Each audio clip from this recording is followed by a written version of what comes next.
ကျွန်တော်တို့ကစိတ်အခြေအနေဘယ်လိုလေးပဲဖြစ်ဖြစ်ဒီနေ့ပျော်နေတာပဲဖြစ်ဖြစ်ဝမ်းနည်းနေတာပဲဖြစ်ဖြစ်ပူဆွေးနေတာပဲဖြစ်ဖြစ်ကျွန်တော်တို့လှုပ်ရှားရှိတာဆက်လုပ်အောင်အဲဒီတော့ဆက်လုပ်ရမယ်ဆိုတော့ကျွန်တော်တို့တွေကိုယ်အနာဂတ်အတွက်ဘာတွေဆက်လုပ်မလဲအမြဲတမ်းစဉ်းစားဆိုတဲ့နေရာမှာဒီနေ့ဘာပဲဖြစ်ခဲ့မနေ့ကဘာဆက်လုပ်မလဲ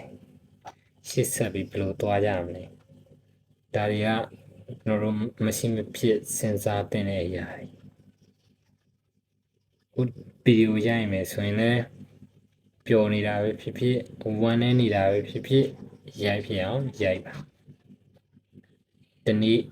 ကျွန်တော်တို့စူးစမ်းတဲ့အရာတွေကအရာထင်လာမှာပေါ့အဲ့လိုမျိုးအရာထင်လာတဲ့အချိန်ကျရင်တော့ဒီပွင့်နေခံစားရမှာဆက်လုပ်ပါဆက်ကြိုးစားပါ